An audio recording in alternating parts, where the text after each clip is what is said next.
Approval of the minutes from previous meetings being September 3rd, 2024. Does anybody have any comments, corrections, deletions? Excuse me. Yes, I do. I have one correction. Under the new business, the CPE extension request, bullet point D, my name is spelled incorrect. It has two N's. It should only be one. Okay. And this is Pete on 1B, just Niedermeyer, it's NIE.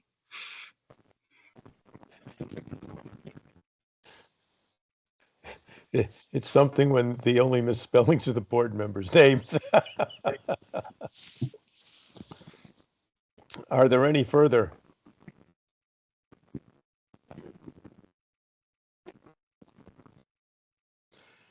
Okay, hearing none, would anybody like to propose a motion that we accept the minutes for September 3rd?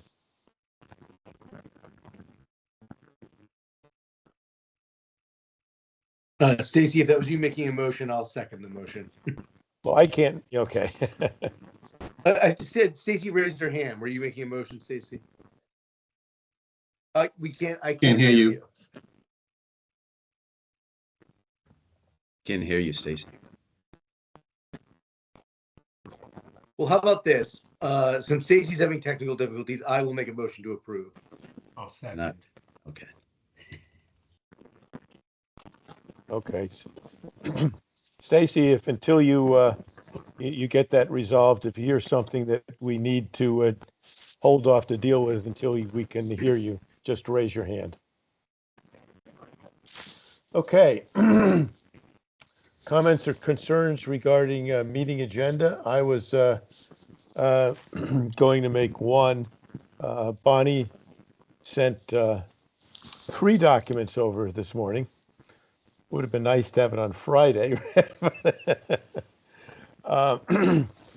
When we get to that, an appropriate spot for that, I'd like to open it up for her to make comments on it and maybe present those 3 documents there. At least one of them, well, no, I'll say 2 of them are not exactly easy reading. Any other? This is an opportunity for anybody that is joining to comment on anything they'd like to see regarding the meeting agenda, anything we should add or et cetera. Okay, hearing none. Legal division, I have 2 cases. Yes, hi, good morning. So before I go into the 2 cases on the agenda, I just wanted to, there is a case not on the agenda that I would like to inform you about. And that is, it's due to timing. The case went to the commissioner instead of the board. But it's about Charles Haven and Company, CPAs. This is a CPA firm located in Waterbury. It has been around since 1986. It's owned by 3 partners, I believe. Earlier this year, we received a referral from the Department of Labor concerning this firm. The DOL had found deficiencies in audits performed by the firm of the financial statements of a 401k plan of a Connecticut company. During our investigation, the firm disputed the DOL's findings, but to avoid going through our enforcement proceeding, the firm agreed to permanently stop performing audits of ERISA plans. So that was the settlement agreement that we reached, that they would just get out of this business of ERISA plan audits. I'm not sure that's me or,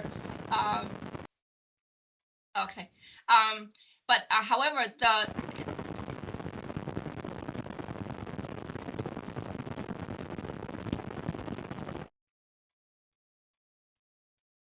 Okay, so however, the firm is in the middle of 4 ERISA audits, and stopping the work would have caused hardship for the clients.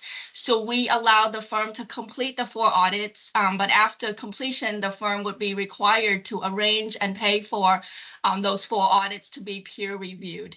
And the firm would be required to cure any deficiencies if found. And so the settlement agreement was approved by the commissioner. Again, like I said, it was due to timing. If any of you would like to see the settlement agreement, I'd be happy to send you a copy. Anyway, so the first thing on the agenda, so 2014-39, Sean McDonald. Mr. McDonald is currently a financial reporting and treasury manager for a regional water authority in New Haven. He has held this position since 2014. His position does not require a CPA license. He was first issued a CPA certificate in 2001, and he was licensed from 01 to the end of 08. And then he was registered from 2015 to the end of 2019, when his registration lapsed until we opened this enforcement proceeding. After his registration lapsed at the end of 2019, he had continued using the CPA designation in his email signature at work and in his personal email address. Also in 2017, he formed a business called CPA On Demand LLC, where he was the sole member. He claimed that he didn't really use it that much, but we have evidence to believe that it was actively operational for at least 2 years. As part of this proceeding, this LLC was dissolved about 6 weeks ago. He never obtained a CPA firm permit for this business, and throughout the life of this business, he was not even licensed. As you know, a CPA firm must be at least 51% owned by a licensed CPA.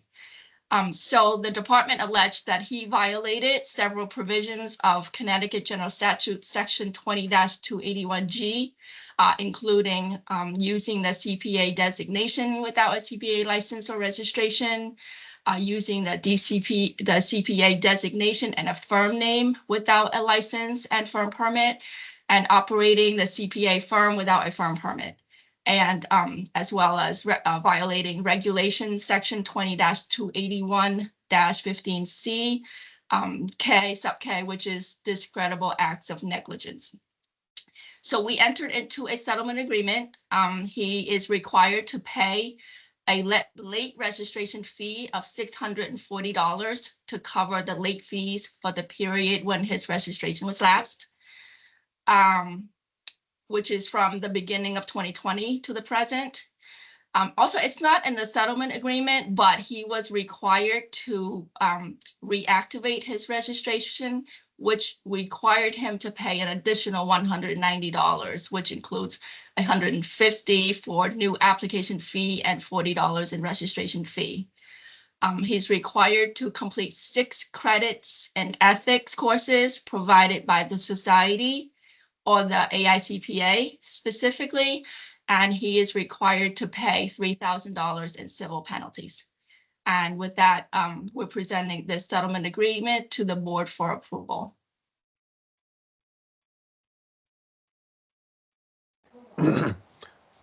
Thank you, and I'll greet Carla, who is on. Thank you.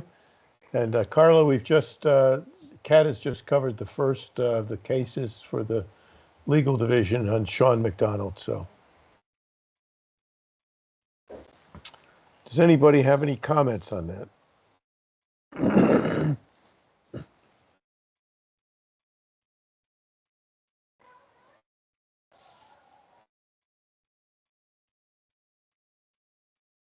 Anybody have any thoughts about the either the findings or the punishment?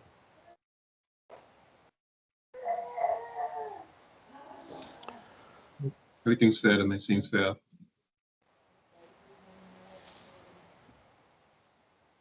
Okay, I guess is this consistent with penalties that you would have had in similar cases in the past for similar situations? Yeah. That's Surprisingly, we don't get that many over time of people that are using the CPA designation and shouldn't be, or operating a firm with that should have been registered or licensed, etc. It's rather rare. that triggers another question. If let me know if this is an appropriate question, Kat, for you, but how did your group identify this individual? Was it a referral or some other method that you used to find this situation? Yeah, we audited, it's through audit. Basically, we looked at the Secretary of State's registration of business. We go through, because every business has to be registered with the Secretary of the State. And then we looked at the category of businesses that registered as a CPA firm. And then we cross-check to see if they are, if they have a firm permit. And there are a few that will be coming your way soon. Okay, that's good. That's good procedure, it sounds like to me.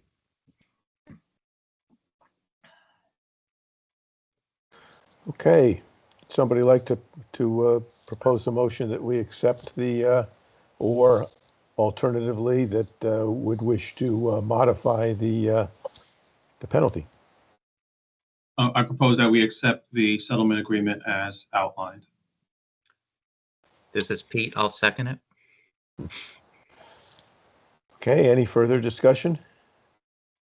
Hearing none, all in favor? Aye. Aye. Any nays? And I think everybody's showing, so no abstentions. Very good. Next, Kat. Thank you. So next is 2024-25, Clementina St. Pierre. She goes by the name Tina St. Pierre. Miss St. Pierre has been the COO of Ares Management Secondaries Corporation since January of last year. Before that, she was managing director on the finance and operation teams at Landmark Partners since 2010, when she became a partner. In 2017, she was named Chief Administrative Officer. In 2021, Landmark Partners was acquired by Ares Management, and she became the Chief Administrative Officer for Ares Management Secondaries until January 2023, when her title was changed to COO.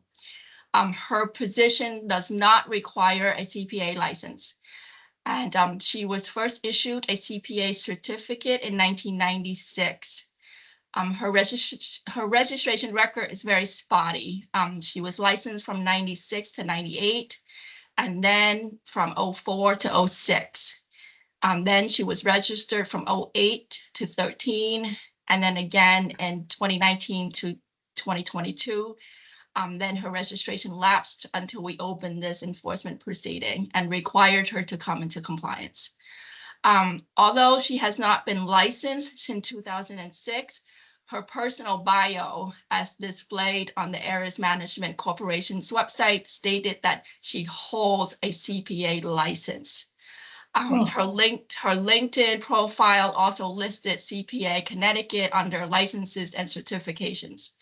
And so the department alleged that she violated Connecticut General Statute Section 20-281G, which in claiming to hold a CPA license and the use of the CPA designation without an active registration or license. So we entered into a settlement agreement. She's required to immediately revise her personal bio, and I believe she has done it so far as already. On the Ares Management Corporation's website and her professional or social media accounts to remove all references to any CPA credentials. She indicated that she's not interested in maintaining a registration or a license because her job does not require it.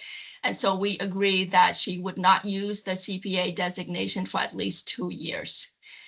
This matter came to us because a company was doing background check on her. And that's when we checked into her record. And so anyway, we felt that it was important for her to correct any misrepresentation she might have made. So we required that for each document, whether business or personal, in the last 12 months, in which she used the term CPA license, that she is required to send or file an amended copy document to provide a correction that she was not licensed nor registered at the time. She's required to pay a late registration fee of $500 to bring her registration up to date. She's required to complete 4 credit and ethics courses offered by the society or the AICPA. She's required to complete 40 hours of CPEs by March 31st, 2025. And she's required to pay $2,500 in civil penalties. And so with that, we are presenting this to you for approval. Very good. I'll modify my comments. You seem to be picking up more of these. Once again, anybody have any comments about the the findings or the proposed punishment? And if not, would anybody like to propose that we accept? Hey, John, I just approve. have one question. Yes. This one, just, do we know if she had CPA listed in her emails? So I'm thinking of, the one requirement where, all documents that were sent where she used this, it could be, in 12 months, it could be fairly long list. So, and look, she's required to provide that listing to us. I don't know if there's any way for us to know whether that's a complete list or not. I mean, I guess we're trusting her that she's revising everything, right? Yeah, correct. I mean, it's trust is one part of it, but that's not what we had in mind, that if she used it in her email address or not, we can work with her. This order requires her to file a compliance filing. I think within 30 days, I can't remember the exact date, but that she has to provide a list. If that is the case, as you mentioned, then we can work with her to make sure that the list is manageable. Yeah, it wasn't contemplated that every email that she sent will be corrected. It's more like, we were concerned that this company was doing background check. So maybe she applied for something, you know what I mean? Like maybe something like that the CPA license really made a difference. It was more in that context. Okay, thank you. But yeah, you're correct. There's no way to know for sure that she has given us a complete list. So in a way, that part is trust, but she is required to file a list of all the documents that she had, the corrections that she has made. Any further comments? Okay, would anybody like to propose a motion? I'll propose to accept the settlement as proposed. Second? I'll second. Okay. I'm not sure who won there. Bud, it's all yours. Thanks, Robert. Okay, we have a motion and a second. Any further discussion? Hearing none, all in favor? Aye. Any opposed? Abstentions? No one, the motion passes. Thank you. Okay, next is, if anybody has any matter of old business that we have neglected and needs to be put back on the agenda here? Any other items of old business? Okay, new business. We've got 2 very good speakers today that talk about what is some very important and issues that are coming up and coming to resolution soon. The first is Kent Absek from the NASMA. He's the VP for State Board Relations, who is fleeted up to take Dan Dustin's job as Dan moved up to take Ken's job. So without any further ado, Um, uh, Ken is going to speak on, oops. Well, I guess you're on. The screen is Sorry changing. that I, Not a sorry that I problem. jumped, sorry that I jumped the gun there, Not Chair a problem. Schuler. It just, you startled me when Right. I realized I've taken Dan's place. So I sit in his office, but I don't think anybody could take his place. He was so thorough with it. So good morning, everyone. Hopefully you can all hear me. It's a pleasure to be invited to visit with you all this morning. For those of you who don't know me, as Chair Schuler said, I'm Ken Tyler. Atsek. That's As a was hard SCH. Schuyler, thank you. Thank Tyler. you, sir. Schuyler. I serve as liaison for state boards to the organization. Previously, I spent 12 years as the executive director for the Idaho State Board of Accountancy, and excuse my throat today. I think getting back from Orlando finally caught up to me over the weekend. So here's our agenda for today.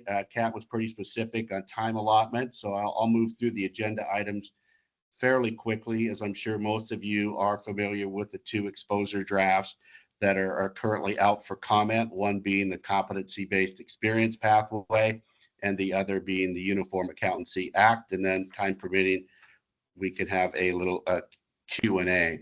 So the Professional Licensure Task Force was an organization, a task force put together by Stephanie Saunders about a year ago. And they took on the task of looking at alternative pathways for licensure. And I bring this slide up for you as some guiding principles that they used. Of course, cost effectiveness. We know what the cost of education is these days and how that can impact individuals' decision on a career path. We wanted a program with a little level of rigor because we are in the realm of public protection. And we wanted a pathway that would be scalable to firms or those in business of industry of all sizes. You hear a lot that we say a lot of organizations are already using competencies, and that is true. The larger, the medium size, even some smaller firms, but we wanted to make sure we got down to business and industry and the also sole proprietors as well with a pathway.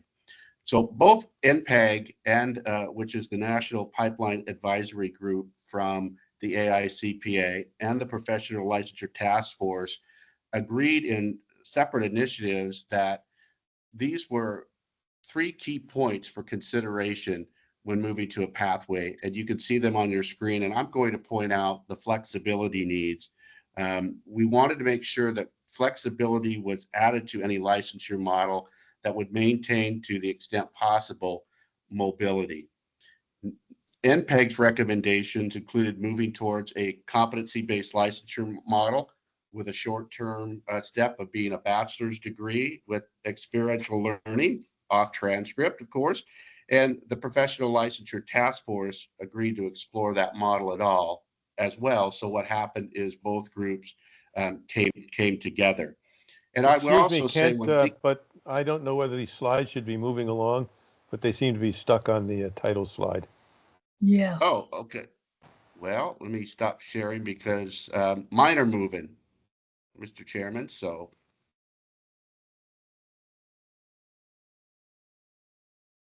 let's see here.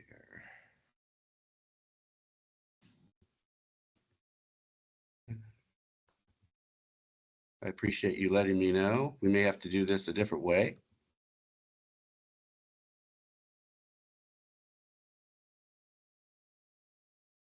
So do you have the why consider another pathway to licensure on your screen now, sir? Now we do. We do. Okay, I'm going to just make sure I stay out of that. I'm going to switch slides now. Will you let me know if it switched? It did. Okay, great. Thank you. I think it's some of the firewalls that we have here. So I will just jump along some important things to consider with the new pathway.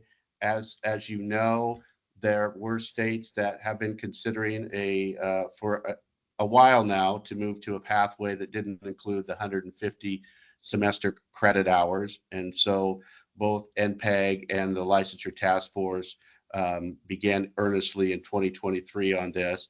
And as you can see on this particular screen, two things really jump out: the quality and reputation of the CPA certification title, and public protection. Of course, as regulators, we always keep public protection at the forefront of what we are doing. It's been well documented about the competency framework, that it has both professional competencies and technical competencies.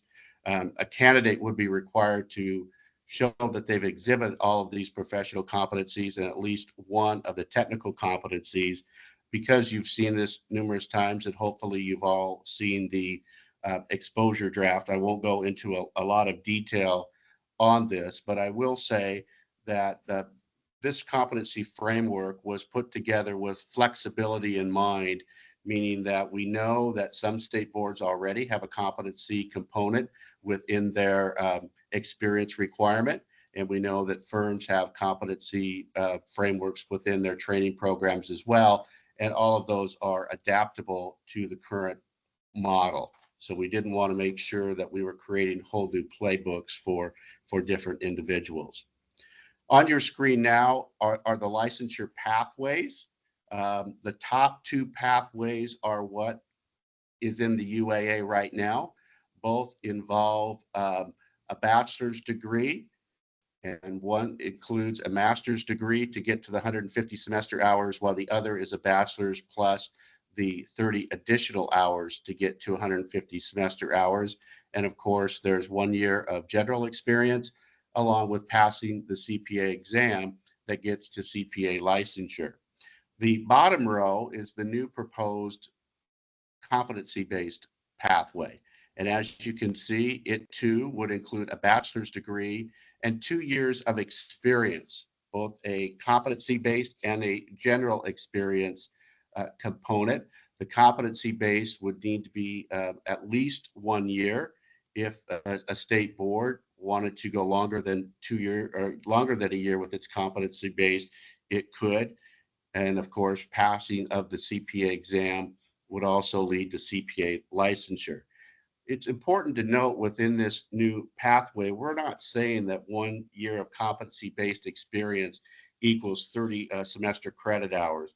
What we are saying is that the 3 E's will stand on their own, and those 3 E's are education, experience, and exam, and they would continue to stand on their own and lead us to the same place. So when you hear someone say equivalent pathways, they're referring to equivalency in the meaning of speaking with the UAA, that we all get to CPA licensure.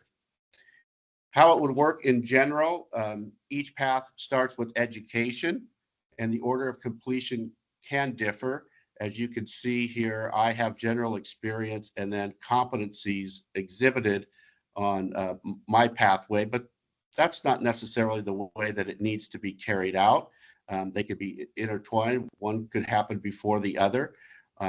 All of those years of experience will lead to an evaluator signing off on that 1 year of competency-based experience. The joint committee of NPEG and the Professional Licensure Task Force put together sub-working groups. One group worked on the competencies themselves, and the other group worked on the standards. And there are a few bullet points there for the standards, 3 years experience, guidance that will be used for multiple evaluators. We all know that sometimes individuals don't finish in the same place that they start with their experience. And then again, NASBA has offered to help manage documentation by creating a tracking system if boards so desire to have us do that. We've been getting a lot of tremendous questions about the CPA evaluator, and it's important to remember we are referencing competencies for a newly licensed individual. We're not looking for these individuals to have mastery of the competencies. As you've hopefully seen when you've taken a look at the reporting form, it talks about the individual having the opportunity to exhibit the competencies that are outlined previously. The middle section, the committee felt that CPAs are the most familiar with competencies needed to have a successful career. Therefore, the selection of a CPA to be the evaluator to sign off on this experience was moved forward. And finally, when it came to the evaluation piece, the subcommittees did not want this to be a rigor or a burden on either the CPA evaluator, the candidate, or for state boards.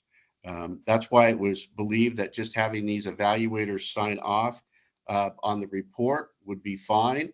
There is a little pushback that we received that maybe CPA evaluators will not do what they should do and will just sign off on these because they want it off their desk, or that they would hold somebody hostage.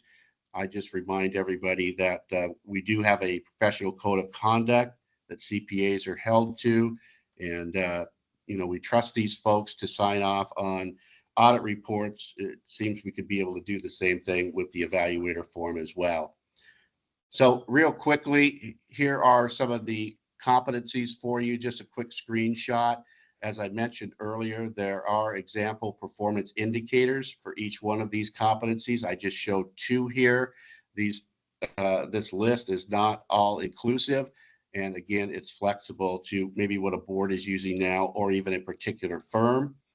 Here is the technical competencies and some examples of tasks that could be used, and work with the candidate to make sure that they've exhibited the technical competencies as well. And then finally, for you to take a look at, here is the Appendix B that would be put into the UAA should this particular pathway be approved and move forward to be published in the UAA. This is the certification form, just gives you an idea of how easy it would be for a candidate to work with a CPA evaluator, a mentor, whatever you want to call it, to get the information submitted for state boards. Again, there are already a number of state boards that are using competencies in their experience requirements. And again, there's flexibility for them to continue to do what they are doing to make sure that we're not reinventing the wheel around these competencies for boards that have things in place. I think a key consideration when it comes to the competency-based pathway as regulators is to ask ourselves the question, how important do we feel experience as a component of the 3 E's is to public protective? Does experience that just requires the number of hours met meet that sentiment? As I mentioned at the annual meeting, I took a look at quite a few experience forms, and one of them that caught my eye is what you folks do in the state of Connecticut. I know that on your experience form, in addition to looking at hours, you also ask the CPA who is signing off to assess the achievement of the entity's objectives by demonstrating knowledge of various business organizations, goals, objectives. I think you also talked about the ability to apply standards, preparing documentation that includes sufficient data. And so again, I think Connecticut gets it that this is a very important piece to the pie when it comes to licensure. And I think you guys also asked the question whether the person may be fit professionally, ethically to be issued a permit. So again, hats off to you as you understand the importance of this. So what did the NASBA UAA committee want to accomplish? Well, just really quick, the UAA was developed by the leaders of the profession, including CPAs, executive directors, state society CEOs, and as you will see here coming up in a slide, the 26 sections of the Act are very interrelated and interdependent, and significant changes in one section may impact others. For example, between the preface, the fundamental principles, implementation, and the Act itself, substantial equivalency can be found 56 times, so a very significant factor in what we're doing. But you can see Again, a pathway that recognizes that a year of high quality enhanced experience in addition to general experience, plus the other things that I mentioned, can help reduce barriers to entry by reducing costs, which we talked about earlier. We wanted to maintain mobility. We look to do that through preserving substantial equivalency. And again, not to make a burden to licensees and board staff.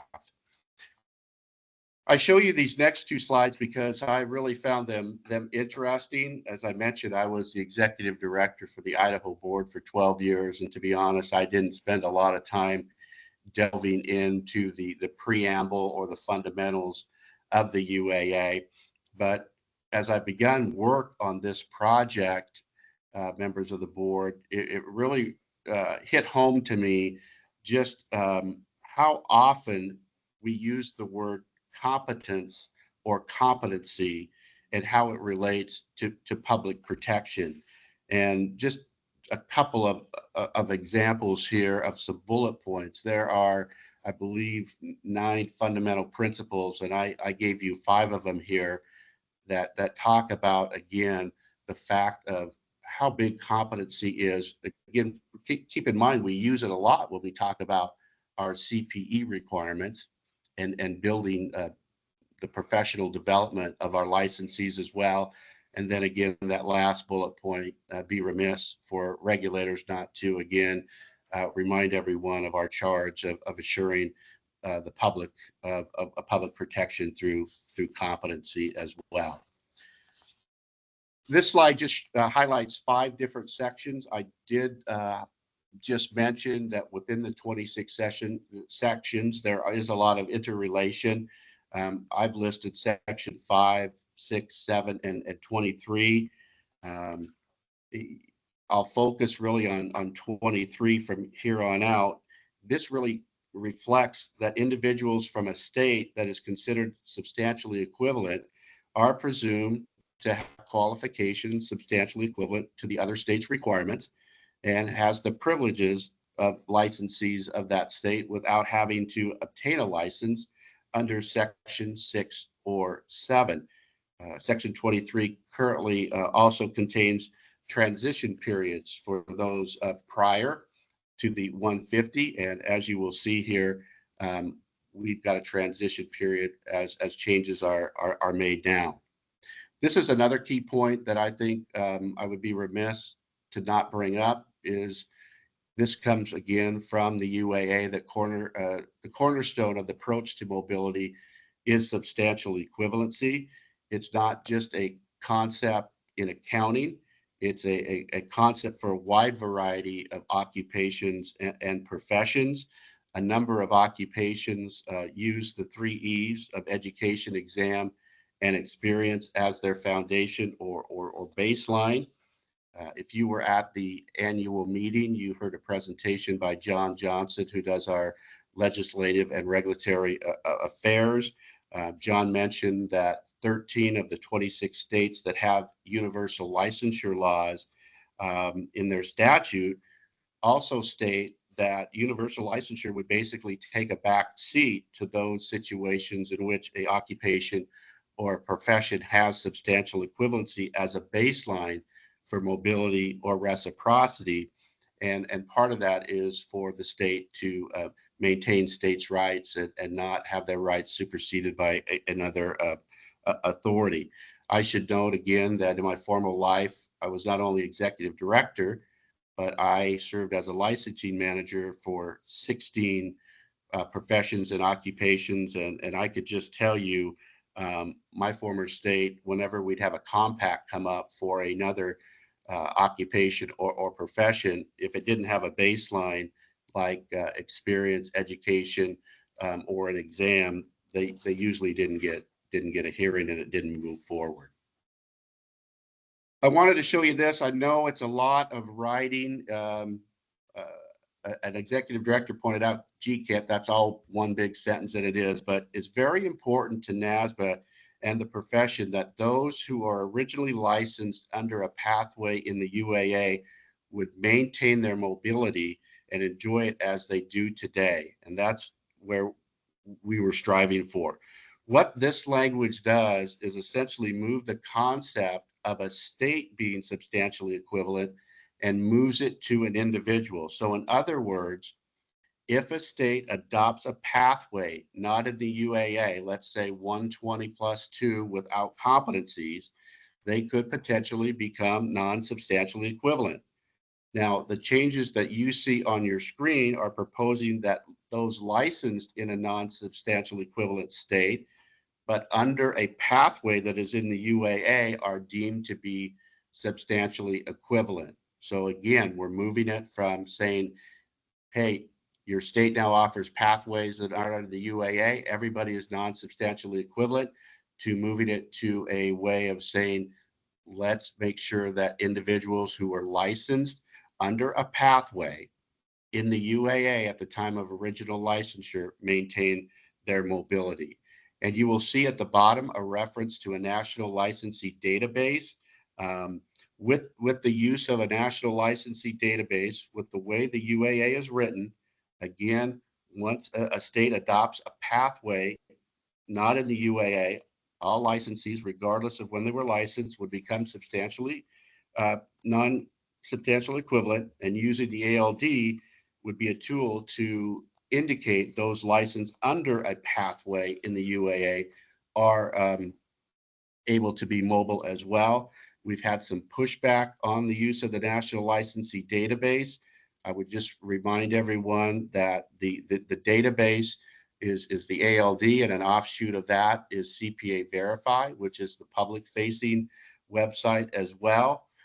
If we get into a situation where we all can't coalesce on the pathways that we're going to use for licensure, and a state adopts a pathway not in the UAA, but state B says we're only going to adopt those pathways in the UAA, we would need to have an indicator, because I believe the citizens of those states that their board has decided we only are going to license people that meet the requirements in the UAA should have a way to be able to identify when they're looking for CPAs to engage in services, that they are looking at an individual that was under the same requirements for licensure that a licensee in their home state would be. So again, there's 2 exposure drafts out there for your consideration. We have the competency-based experience pathway that has a comment period ending by December 6th. And then there's the UAA exposure draft that has a comment period ending through December 30th. We strongly encourage boards, and if boards aren't possible to do that, individuals to submit their comments, whether they are in favor or whether they are not in support, or whether they like some and not all of it. We really want to hear your comments, because we'll take those comments, we're compiling them, and then we are going to present them back to the UAA committee. And so, Mr. Chairman, with that, that wraps up my presentation. And if there are any questions, I would be happy, sir, to entertain those questions. Thank you. Any questions for Kent? And I only have one. Could we get a copy of your show, of your slide deck? Mr. Chair, I've already provided that to Rochelle. Okay.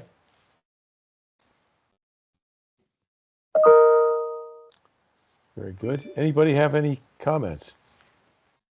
Yes, Carla, question? Well, yeah, I have a question. There was one slide that probably answered my question, but we were sort of scrolling through.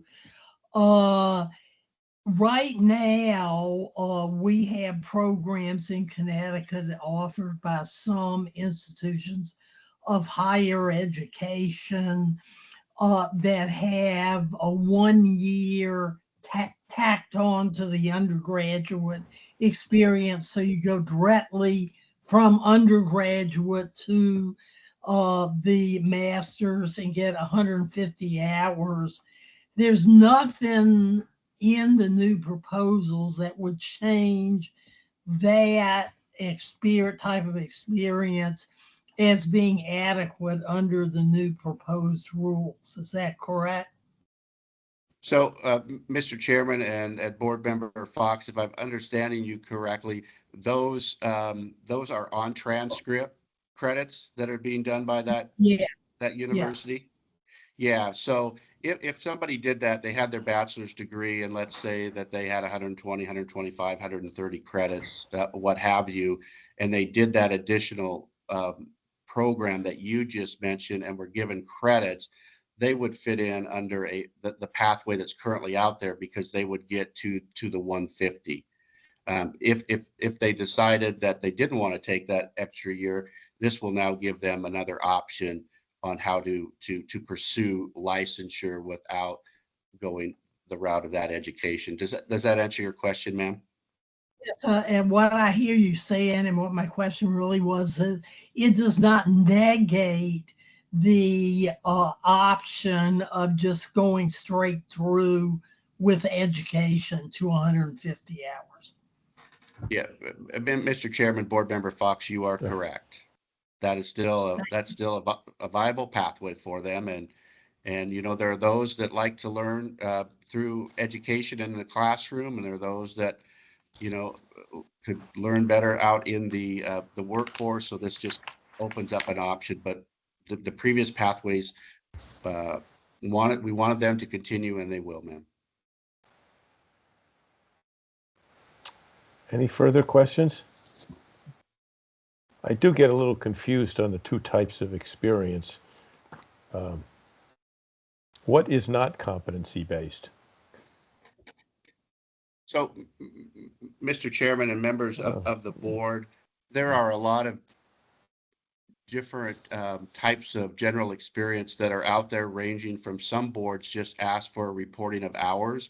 They do not have any guidelines in there, whether they needed to be, you know, in accounting, tax, consulting, or whatever. They're just reporting that somebody worked the number of hours that are required, and there is no tie to actually looking at competencies or knowledge and things like that. And so the general experience is what's currently being used by state boards right now. As I mentioned, Connecticut is different than other states because of what you ask your CPA supervisor to attest to. So the general experience will stay as it is right now. The piece that will be added will be around these professional and technical competencies. So if you did all your extra hours in competency-based, you'd be fine. Mr. Chairman, you are correct. Okay. Because the way the model is written, it's at least 2,000 hours.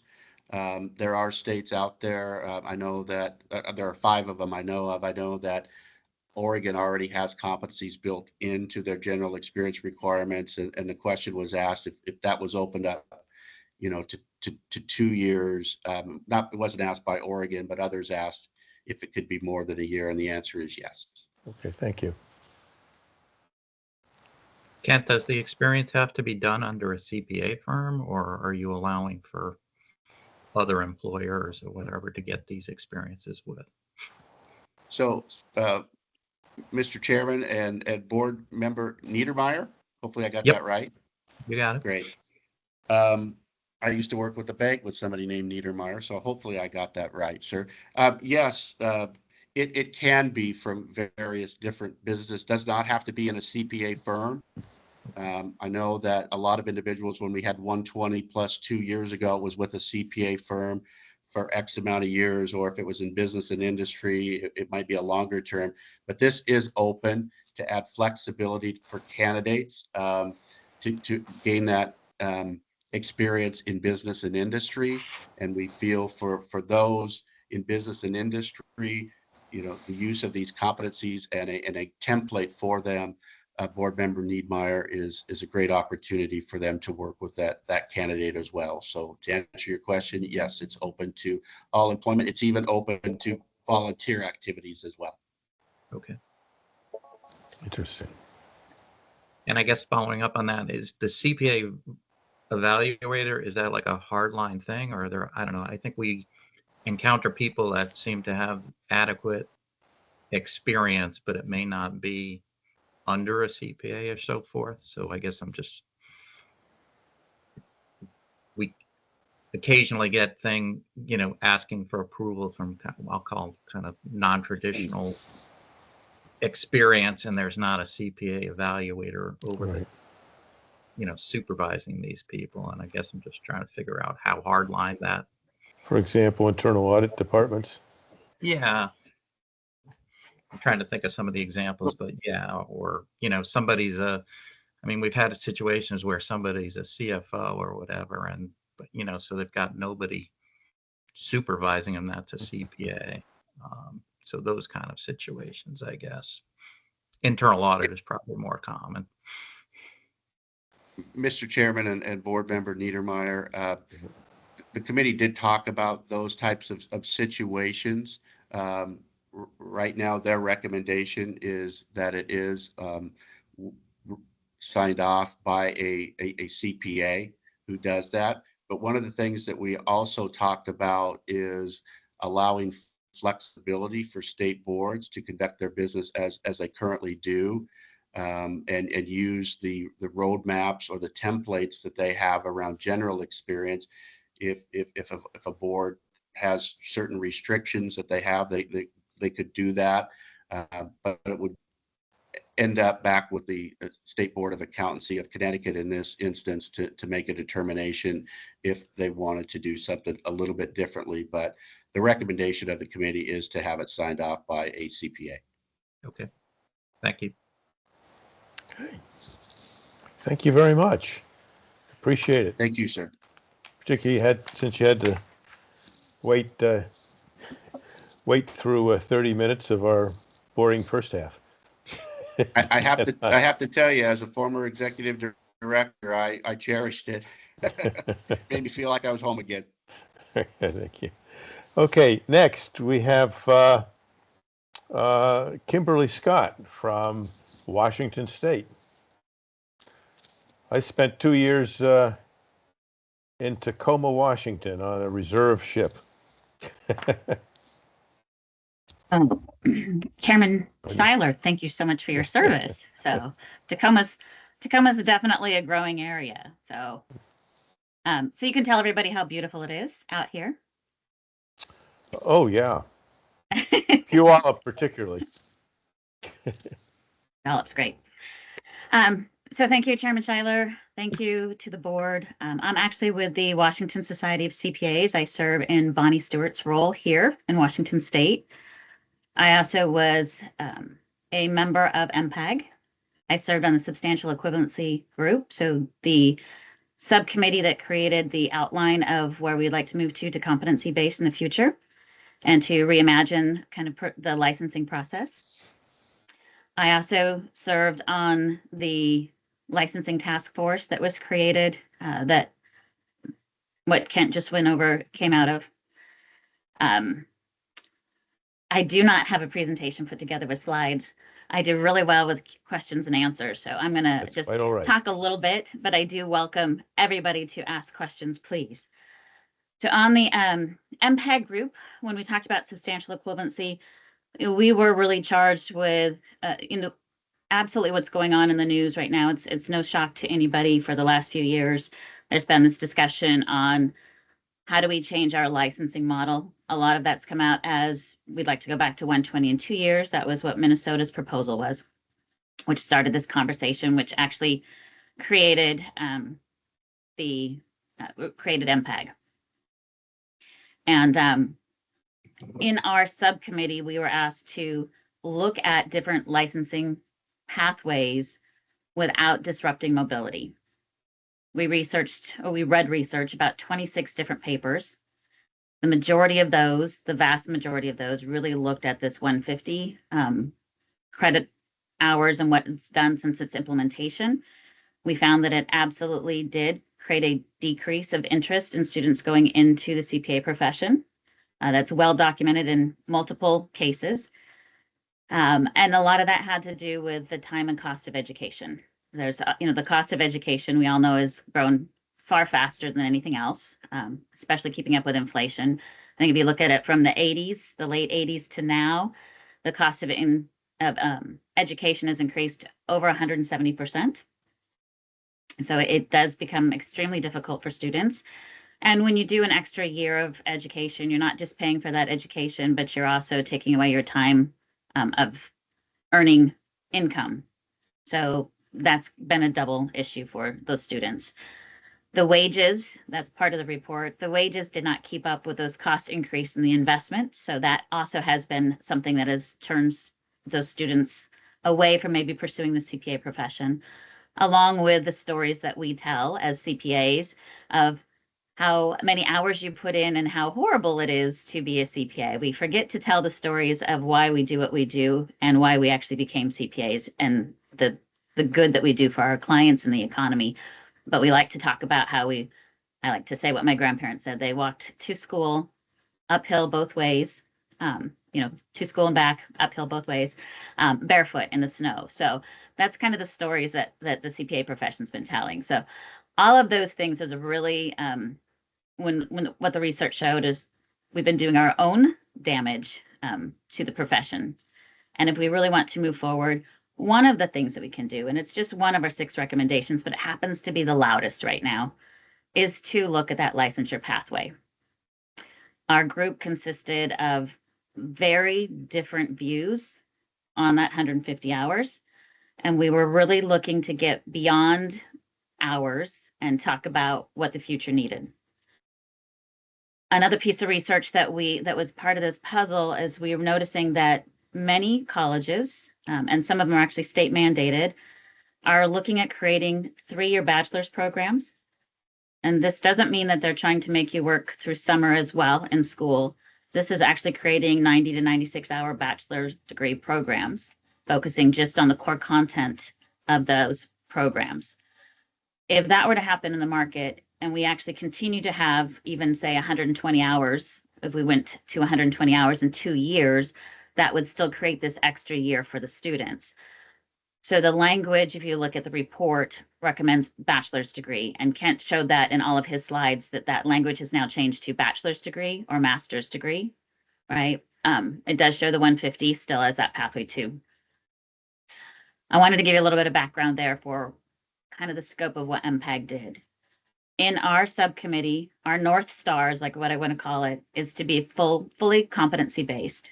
So we still recommended the CPA exam as kind of that baseline entrance to becoming a CPA in each state, because it does test the technical competencies for the individual coming into the profession. But we imagined a time that your outputs were measured instead of your inputs. So at some point in time, it does not matter how you got your knowledge, whether it was full work-based or full college-based or combination of both. It mattered that you were actually technically competent to actually do the job as a CPA. We know that that's a little further out there, but there's a couple organizations, and if I'm correct, this board is under the same division as the architects in Connecticut, NCARB. And I'm saying that because NCARB has actually already started on this pathway to go to a competency-based model, and they've done some tremendous work on that. They have an outline of what they're doing to get to competency-based, but if they're under the same department as you might be able to get some information from them as to what they're doing. But where that's our North Star, and we know that it's going to be a while to get there, and there are a lot of recommendations on how to actually get there. It's not just a flip the switch. You actually want to be able to assess the competencies at the end. We did have an interim step, which was 30 hours off transcript. Our 30 hours off transcript was a little different than what this recommendation is coming out of NASBA. We very much believe in assessing the competencies in a non-biased way.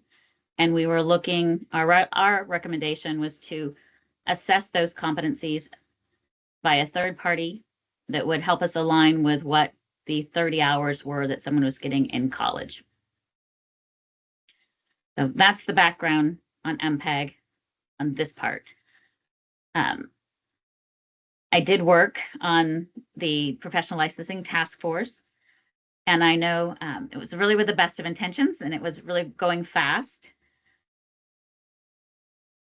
I have made it clear, and I did make it clear to Stephanie and others on the task force. I have a kind of a personal about it saying competency based. It is a competency framework, but we're not actually giving guidance on how to get those competencies. There's simply the list of do these things match? And to me, that's just a work verification. If you were actually testing competencies, there would be assessments, third-party assessments on are those competencies, have they been acquired? And I don't know, hopefully that makes sense. Board Member Fox, I appreciate you. I'm seeing you nod your head, so I'm looking at your keys, but I want to make sure that that makes sense. When this rolled out to the state societies, a few of the things that I heard right away, and California does have a different model that they're recommending, and I know that multiple states are looking at that, Oregon as well. Part of the reason that California is recommending a bachelor's plus 2 years of general experience is that they realize in their state, this competency model, the way it's presented, actually creates a full different requirement for entry from the 150 and 1.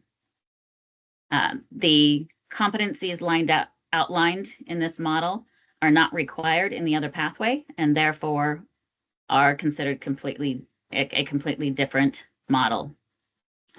Hopefully that makes sense as well. Florida actually had that same reaction. Very different politically, right? There's some political drivers in each state. In California, it was do not create another barrier to getting into licensing.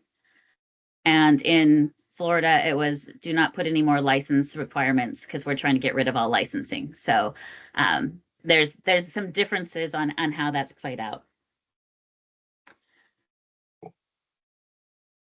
The going into what to do with the states, because I will tell you, not every single state's on board with one or the other. There are a mix out there of how states want to move forward. And one of the conversations that the CPA SEA, which is the CEOs, have had is looking at what we've called automatic mobility, but I want to clarify that's granting practice privileges from state to state. It is not universal licensing. It's still held within the state itself to have control over that. But the practice privilege is similar to what you have right now. If you look at, there's 4 states that have had it since 2009. North Carolina, right by you.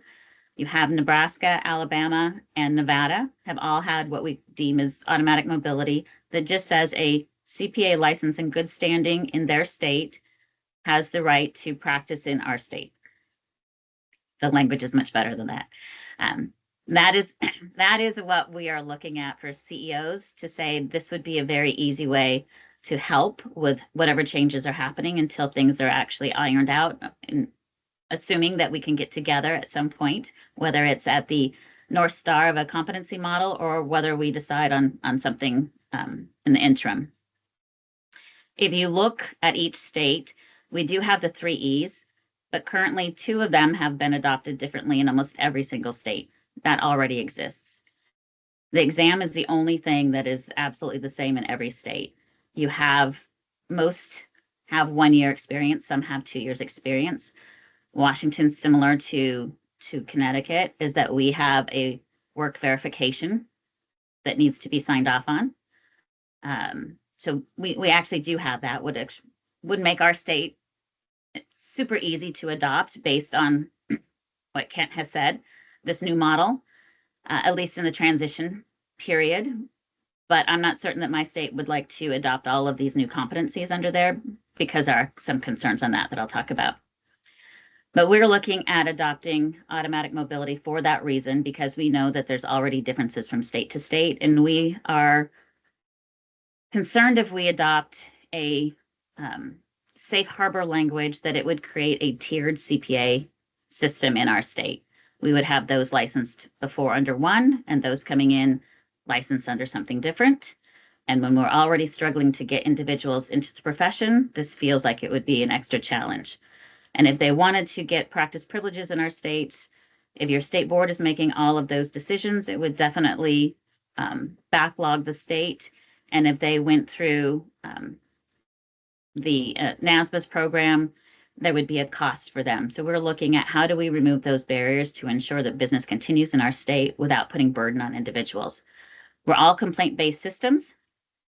So honestly, we don't know who's in our state until they do something wrong. And by the way, Kat did a great job on those two cases. It was very interesting for me. I don't get to hear as much about cases in our state, so I found that fascinating.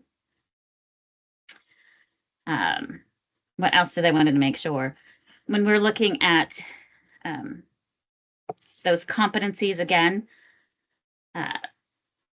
my personal concerns, I've studied a lot about the history of the profession, and we inadvertently create obstacles that create biases in getting into the license, into getting a license. I can see under these competencies, because they are, what we deem as soft skills and not necessarily something that we've been measuring before, there could be some inadvertent bias on individuals. The evaluators have not been deemed to be equivalent in these competencies themselves before verifying. And again, I said there was no parameters on the training. They're just looking at what those check marks are on the end. And if you're really measuring competencies, an individual could be hired with those competencies already. It's not actually a time-based measurement, if that makes sense. Again, happy to answer questions more than anything. And I do want to reiterate, I think that Stephanie, through that subcommittee that I was on for the professional licensing task force, she really wants to create something that, will help the profession. I simply have some gut issues in my state on how that would be carried out. And would like some other parameters on that if that was something that we wanted to adopt. I think that it takes more time in order for that to be created correctly.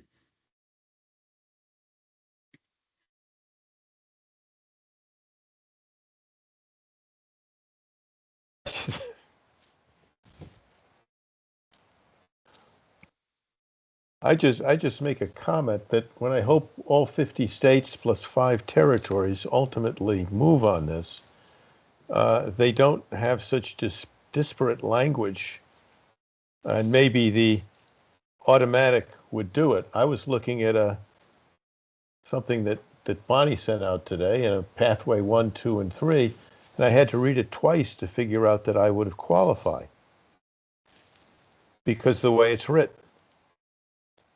My bachelor's degree is from Annapolis. It hardly would qualify as an accounting degree. Okay. On my shore duty, I took every accounting course at the Tulane Graduate School of Business Administration, but didn't stay long enough for a master's degree. And I did ultimately go back and finish a master's degree, but I would not qualify here on first reading, and I could see a lot of these go up that way. It's hard that the more complications we put into pathways for students, they're Yeah. already challenged. But Bonnie, it does qualify. I'm sorry. I'm sorry, Kimberly. But when we have all the states and we're just going to have mobility, does seem that we're going to run into a lot of issues.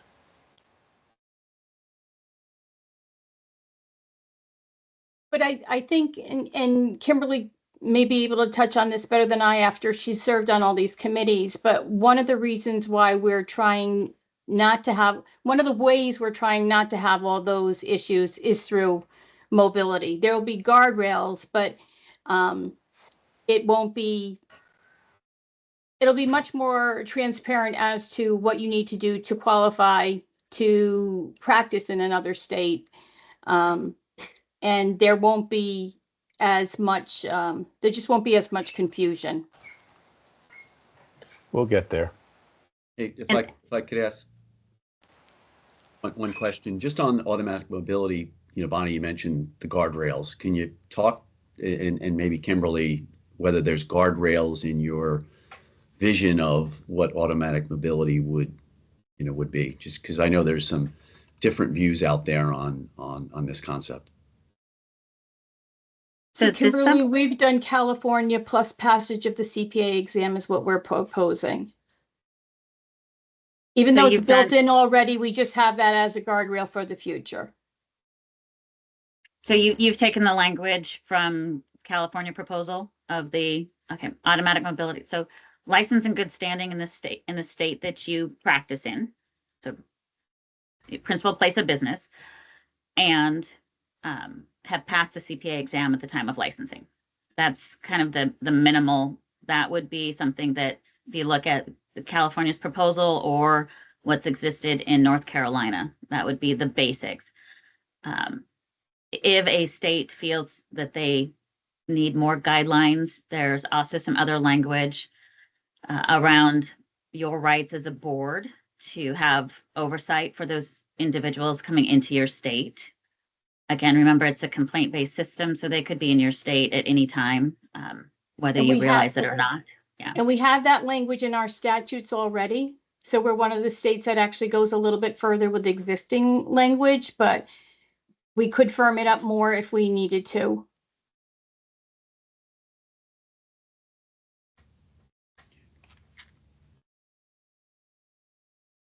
I think one of the things that many people are not aware of, and to be honest, I wasn't until I started working on this issue, was all of the protections that exist under the practice privilege now.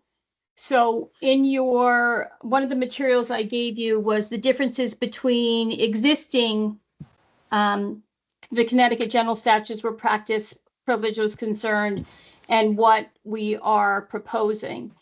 And the only differences would be that we would be getting rid of the sheet lays it out a little bit better. It lays out what's required under practice privilege now and then what we're talking about. But if you take a peek at that, I thought it was pretty interesting. In the end, it's basically saying that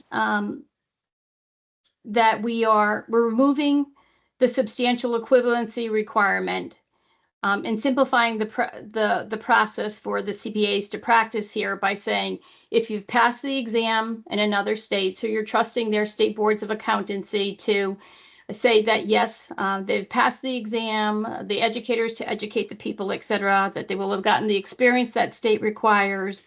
All of the protections that exist for our public consumers, et cetera, now still remain in existence. So we have already robust safeguards. And that we would, in addition, would allow the Board of Accountancy, and this is in our language, to revoke or suspend the practice privileges of a CPA's home state that fails to uphold consumer protection. So there is that provision that if for some reason there was another state out there that you thought went too far, you could say you do not count in Connecticut, you as a state. So we don't have anybody like that. Right now, everyone has the 150-hour requirement. Everyone has the education requirements. Everyone has experience requirements. And again, as Kimberly said, education's a little bit different in terms of some of the things they may require. Experience, we know we have 2 years. Most states have one. We're unique. We're unusual in that way. I think there's now only 6 states, including Connecticut, that have the 2-year requirement, whereas the rest have 1. But there are actually more protections under the automatic mobility language that we're proposing than exist now. Is that fair to say, Kimberly? It is. And with having that, with adopting the automatic mobility or practice privilege, the way that Bonnie's suggesting, it does give you that authority to move forward. If you don't have something, then you have individuals coming into your state and you don't have the authority over that. So make sure that you maintain your authority over it at some level. But again, the difference between this automatic mobility for practice privileges versus the language in section 23 is the clarity for those individuals coming from state to state.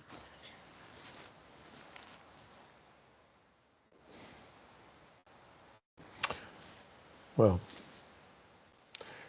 both Bonnie and Kimberly, the problem I see in the future, as it works out, is when people are going to be just dropping the 150-hour rule, which, by the way, I would be totally in favor of.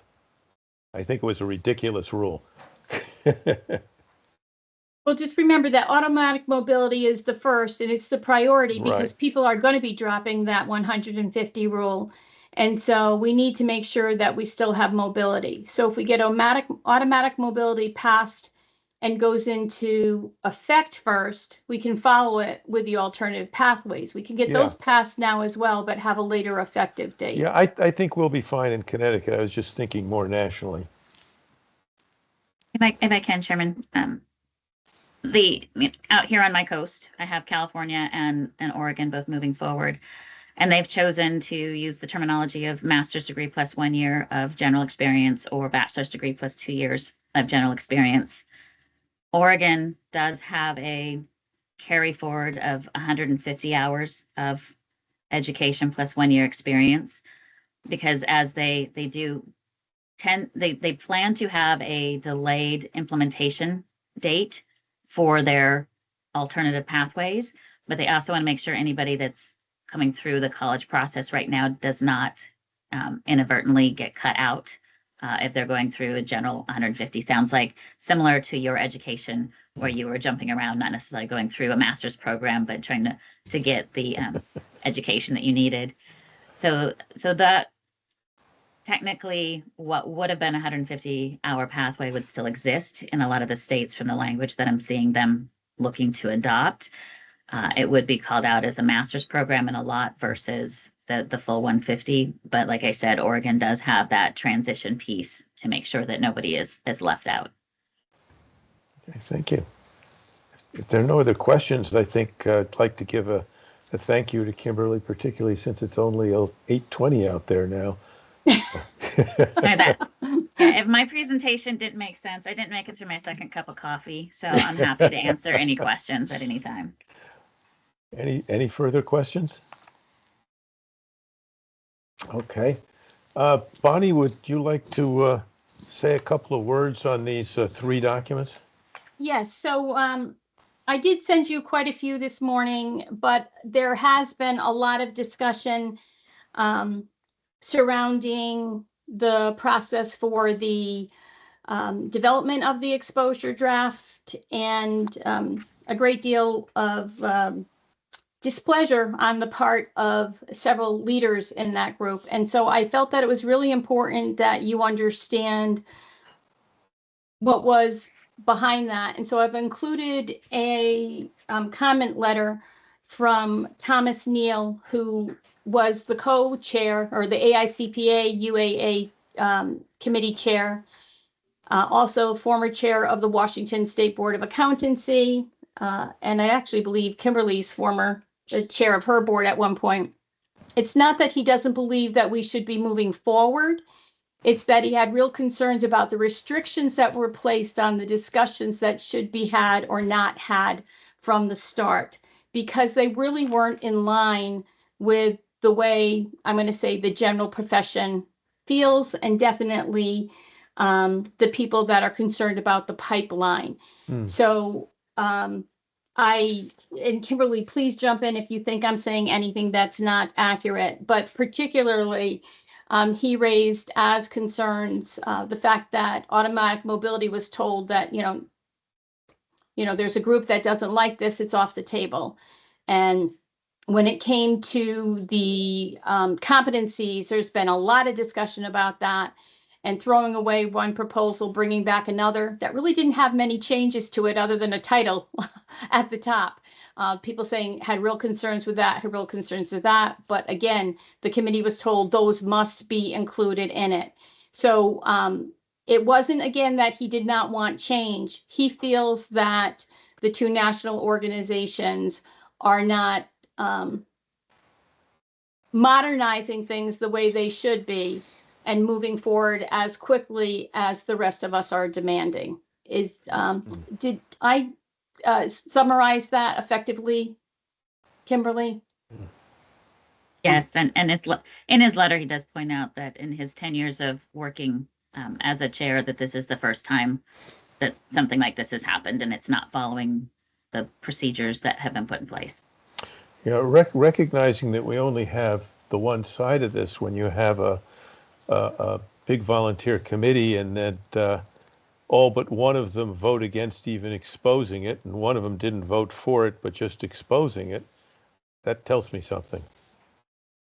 So what makes things a little bit more challenging is the exposure draft. When you respond to it, it's not a free form response, which makes it very easy, or much easier, I should say, for the people receiving comments, in that it's, I want to hear this first, I want to hear this second, where it becomes extremely problematic, and even more so in a situation like this, is when you don't agree with the base that's been put out, and it really doesn't give you the same opportunity to express that opposition. So I know that, for example, the CTCPA is going to be sending in a comment letter, and we're hoping it's taken under consideration, but it will not fit that form. So we will not be able to submit it electronically, because the form prescribes exactly, basically, what you need to say, where you need to say it. So there are some concerns too about how much that's going to decrease the number of comments. It doesn't mean that we should not continue to move forward, and we actually must, which is what my initial memo to you was about, is that there are two issues on the table, or at least we're treating them as two issues now. And that is automatic mobility, which is our top priority this year, because we need to make sure that we've got cross-border practice. And automatic mobility is the thing that will save mobility as states start to move towards different pathways to licensure. So that's extremely important. I'll give you a personal example for the CTCPA. We could not get an auditor this year. We tried, actually last year, we could not get an auditor. We're too small, but we do a full audit, and people are busy and they don't want to take on little clients like us. So we ended up luckily talking to one of our counterparts in another jurisdiction, and we were referred to a place in Virginia that does actually a number of the society's audits. So the Greater Washington Society, Washington, D.C., gave us their person, and they're doing our audit. They did it last year. They're doing it again this year. We did not get one response from a Connecticut. Actually, we got one response from a Connecticut firm, but we had a conflict of interest because the person, we have somebody who serves on our audit committee. So long and short, that cross-practice mobility is extremely, extremely important, especially for nonprofits and governmental entities. Not that it isn't for others, but that's where the shortages come in terms of finding auditors right now.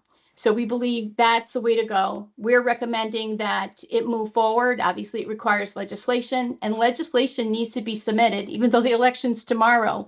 We're expected to have our legislation drafted and into whoever it is that's going to be taking it up no later than December 15th. So this year they're looking for it a little bit later because of the legislative election, but not substantially. So we will have legislation drafted and we will submit it, but we would love to have your support when we do this. And we're going to be seeking a January 1, 2026 effective date for the automatic mobility. But that's the way we think would best protect Connecticut itself, our governmental entities, the public, business community, and CPAs as we move forward, because it's a very transparent standard and it's easy to understand and easy to follow.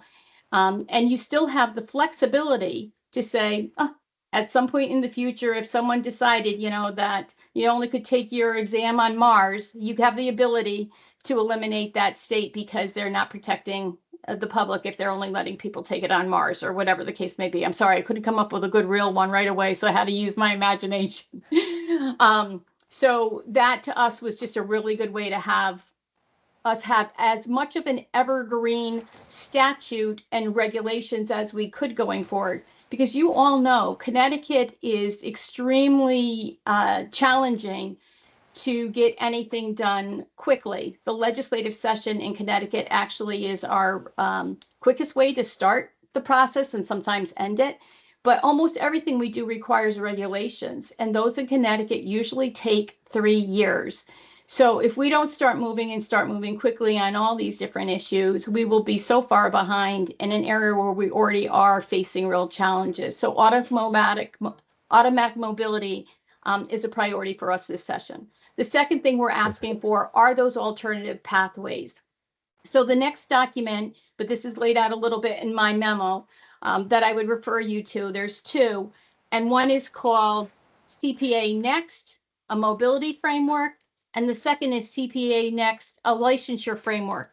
These were actually drafted by the California Board of Accountancy as they've been diving into this issue for months and months and months. And I thought they did a really good job of laying everything out. Apparently not as well as I thought, so I'll go back and work on some of that language, John. But their licensure framework does go through and basically says, you know, we're counting on the 3 E's. We're counting on the educators to educate. And I just want to point out here, even if they do go to the European model of 90 hours for a bachelor's, those schools still have to have their programs accredited. So you're not getting a lesser program in accounting if someone's coming from a school that has a 90-hour program. I went to school in England for a few years, and I didn't get all those electives that you get in the States, you know, so much to my father's dismay, and the only elective I ever took was Rocks for Jocks one year at UConn. I had a heavy load, and I thought that'd be an easy one, until I went home and told my father when he asked me was on my transcript, and I knew never to do anything like that again. But we don't have to worry about it with a program like that. People may choose to still go to a 120 school because that may be what they want. They want the opportunity to experience different things. But in terms of the accountancy component of it and the value of that degree, it doesn't change. It's just concentrated on the degree and not all the extra things. And the movement there is because of the cost of education. The chair of my board is actually the former COO at Fairfield University. And he was saying when Kimberly addressed our board last month that he thought that this was a smart way to go because we do see fewer people going to school because of the cost of education and fewer parents that are willing to pay for the cost of education. So I just want to make it clear, you're not lessening the ability of those students when they come out where that accounting degree is concerned. But they have chosen this pathway, and they're saying count down the education system and the accreditation one that follows it. The examination, everyone's got to take the same exam, and then the experience. We are not proposing the system that's been set up or is being proposed by NASBA on the competency base. We feel that our system as it exists now is one of the few things that's easily understood and actually serves our clients better and our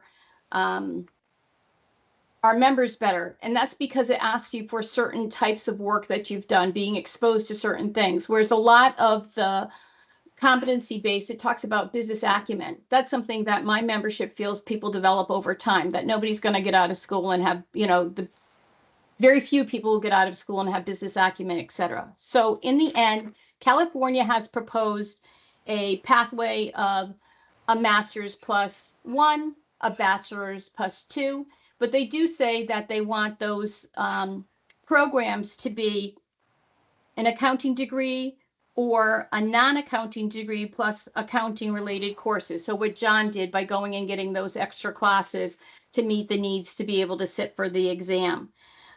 But this gets away from a lot of the other problems that exist. And they do go through and talk about an accounting degree. So they give you the ability under that to have it be a regular accounting degree, a minor in accounting, such as the program that UConn has. They've gotten a phenomenal minor in accounting that they're encouraging a lot of the information technology people to take. Bonnie? Anything? Yep. I think we should put this on the next agenda, but we're getting too much too fast. So let me just say that in terms of the pathways, my recommendation is, we've talked about the pathways before, that we move forward with that. And we have an effective date of January 1, 2027. And that way, if we need modifications, we can seek them. Getting a modification to an existing statute is much easier than bringing a concept forward completely new. And time is just, it's running out. The other problem we have is next session, this coming up session is a session where you can raise everything. The next session is supposed to be limited to budgetary matters. So for us, with the way our system runs, we're hoping to go forward and probably will with the automatic mobility effective January 1, 2026, with all those protections we discussed. And then the alternative pathways using the California model, but also keeping our current 150 for those individuals who, or I should say bachelor's plus 30, for those individuals who are already in the process, or for individuals who choose to have a double major, 2 bachelor's degrees instead of 1 master's because there's something additional they're focusing in on. We'd like your support. Okay, thank you. And I'm sure if warranted, we'd be very glad to give it, but we needed something in writing. Okay. And so if you want to see everything, but not in as much detail, the memo is where I'd send you to. Okay. Well, we will have a meeting before the legislature opens, and we can put it on the agenda and review and take action. Thank you.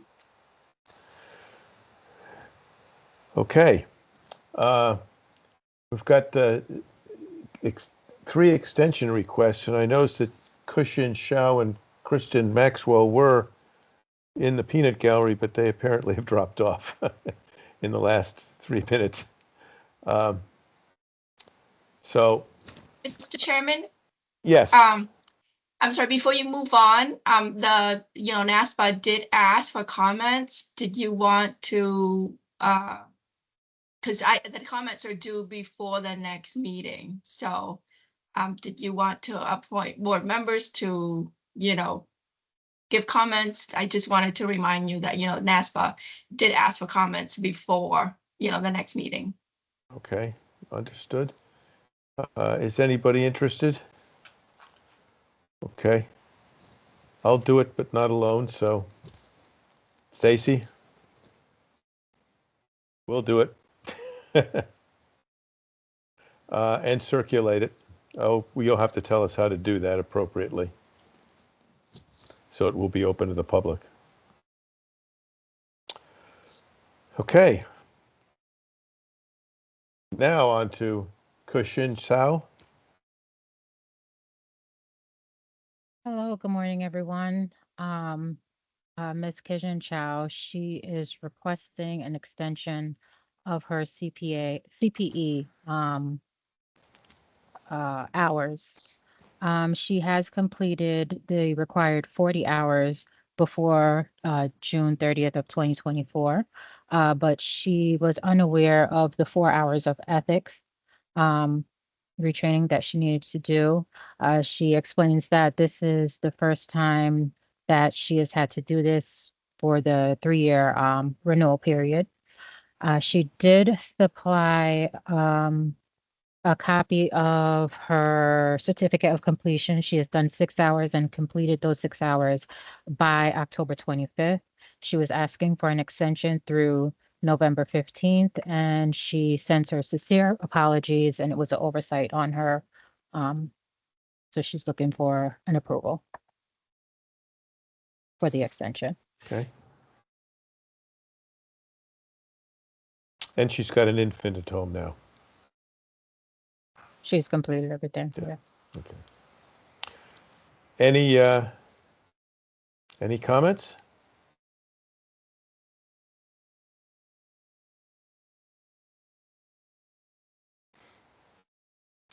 Would anybody like to make a proposal for action? I move that we approve her request. Do we have a second?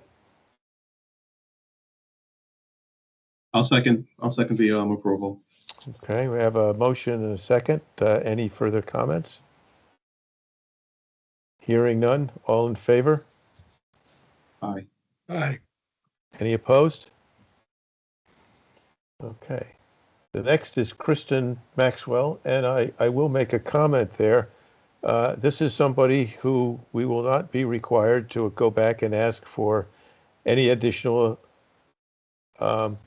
documents because she provided everything up front. Go ahead, Shamika. I didn't Oh, want to take your thunder. I wasn't handling this one. Oh. Rachel, is that you? Yeah, so it was sent in with all the documents for the meeting already, but they're requesting an extension through 11/30. They've completed 32 and a half credits, and they're asking for a medical extension.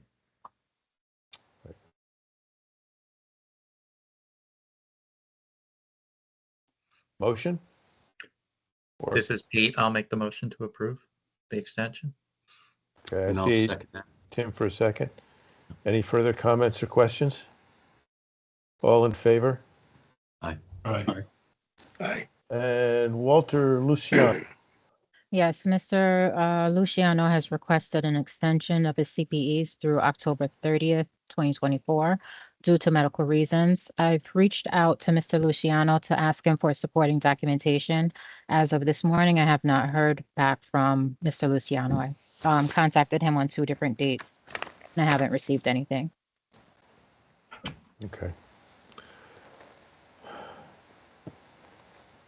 Any motion? Yeah, I make a motion that we table it until he provides the medical documentation, and then as well as proof of the CP of completing the CPE since it's already November 4th. Do we have a second? This is Pete. I'll second it. Okay, we have a motion, a second. Any further comments or questions? Hearing none. All in favor? Aye. Any opposed? That's it. Thank you. Okay. Stacy, you want to email me with your availability, and Bonnie, I'll reach out at some point to see if we need any further documents or anything. Okay, thank you. Bonnie, could I just ask, you said you're submitting this in December to get it on the calendar, I guess? Right, so we're normally asked to submit legislation, proposed legislation, no later than November, and it's got to be drafted. Because it's an election year, we have a little extra time, but our people that we go to are both returning legislators for the General Law Committee. So unfortunately, they're only giving us 2 extra weeks. They really want the stuff by the end of November. I can't do that. So I'm going to get it into them hopefully by the very beginning of December. I say I can't do that because after I draft the language, I'm going to have it reviewed by a law firm to make sure that I've drafted it correctly, because there are so many sections of the statute that in the regulations that I'm going to need to make sure I didn't miss something somewhere. So we have to go back and fix it again next year. So just because I do need a law firm to review it after I'm done, I'm going to need till the first week of December. Okay. But you don't need our approval Well, or endorsement on Not it. for the drafting. well, for the drafting, no, that's true. But for what I will be asked though, when I try to get someone to submit it, meaning agree to work with us, is does the State Board of Accountancy support this? I will be asked that. Well, So although we don't know what's in it, we certainly could make a very clear assertion that this is an extremely important development. It must be addressed timely and immediately. And I don't know, obviously we're in general support of coming up with the right answer for. So what if I were to say, because we would do this, I've never just put forward legislation. I've always come to the board out of courtesy and respect, but if I were to draft it saying that the support on the concepts, but that we need to, you know, meet again to ensure we've got the proper, you know, the final language, and I'll do that before the first hearing. I That guess I probably was would give driving us, at, do we need a meeting before January 14th? Right. Kind of address this. I because guess that's where I was going with it. Well, the January 4th meeting, right? Or it's something around there. Is that too late? I think it is. it would Well, be too late for me to get the bill introduced, being able to say that, but it's, if you're comfortable with what I just said, I can get it introduced, and then I can finalize the language, send it to you so you can review it to make sure you're comfortable with it in time for the January 4th meeting. The other alternative is we could have a one issue special meeting beforehand just to review that. And that I would certainly be in support of that. I would too. I as well. So Kat, could you circulate some dates, and when would we have to have this before? I'm sorry, Rochelle can take care of the dates. I'm not, Okay, what do you mean, like before? Like special meetings need to be Rochelle is pretty noticed good at 24 herding cats by now. What's the notice requirement, Kat? I believe 24 hours with special meeting, Oh. right, Rochelle? Or is it a week? Yeah, 24 hours at least. Okay, all right, that's reasonable. Can I do this? Can I touch base with the law firm and get timing from them? And then I'll touch base with Rochelle to let her know the earliest date I would have language for you? Yeah, Yeah, that would be, Because that's what you want, right? You want to be able to see the language of the proposed draft, or are you just looking for me to bullet out the specifics? I can bullet out the specifics. What I am going to have to play with is I want to reach out also, I should say, to the educators.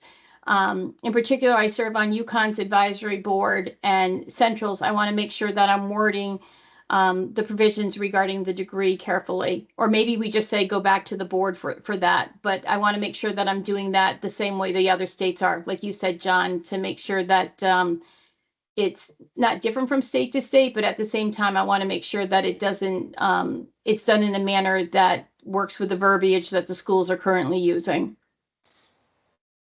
Yeah, I wouldn't go too far on that. So, for example, if Nevada goes off the reservation, we're not going to modify it. Right.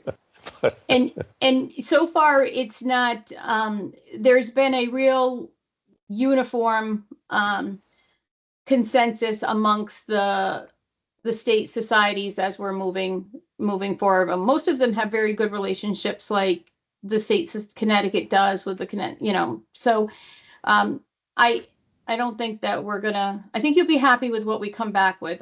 It's very reasonable, and it hopefully means that we don't have to keep on doing it. You'll have the authority, like I said, to say, oh, we just saw that California passed this.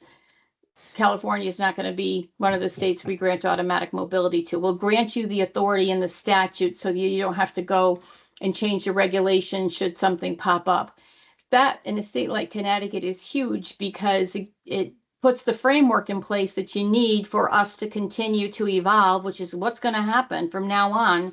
And at the same time, gives you the authority you need to protect the public. I think you'll be happy with it. Let me touch base with the law firm. They're my biggest concern right now because I know a lot of us are using the same law firm that specializes in this. It's a firm out of DC. Let me see where I am on their list of things and how soon they can get the language back to me. And I will call Rochelle before Wednesday to let her know the earliest we'd be ready for a meeting. My guess is that it probably should take place the week after Thanksgiving because nobody wants their Thanksgiving week mixed up. And I don't know that I can get it approved before then. Okay. Is that acceptable? Yeah, I could probably go with the draft and the bullet list. The draft and the bullet list I could have to you tomorrow. But I I would don't say know. today, but I have a big Yeah. event this afternoon. If I need to, I can skip it, but if I could But I'm have it not to the you only tomorrow. person on the board, so what? So, I'm gonna be honest, I don't know how much you will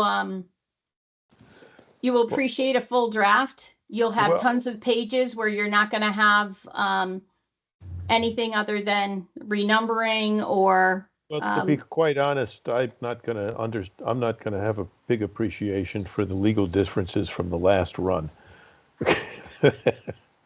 so I mean, maybe Robert can, but I'm happy to get you the bullets tomorrow, and that actually could mean that you could schedule the meeting that much sooner.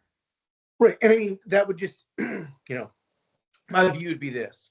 If we see the bullets, what we can do is make some sort of general endorsement of the concepts raised in the bullet, right? I mean, you can only endorse what we've seen, but I think that's probably fine. Right. What I'm asking for, and this is what we've done in the past, actually, I don't think I've ever given you fully drafted legislation before.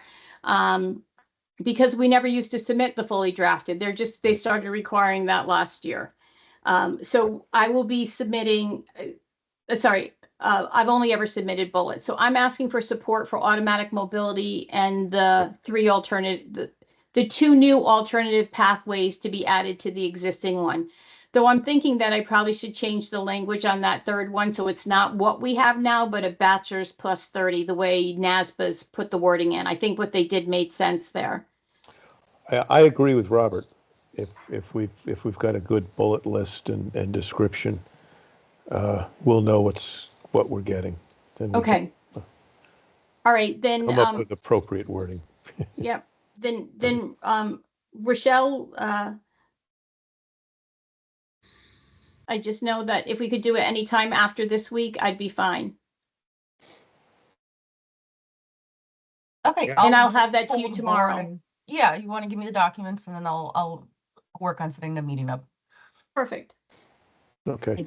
And if anybody wants to put in any specific needs on time of day or better days or something, if you just send them straight to Rochelle. And then maybe she can narrow down her cat herding.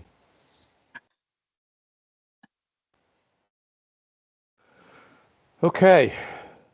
Any other items, any new business anybody would like to bring up? I appreciate everybody staying for, I think, the longest meeting we've had in a couple of years, but very useful.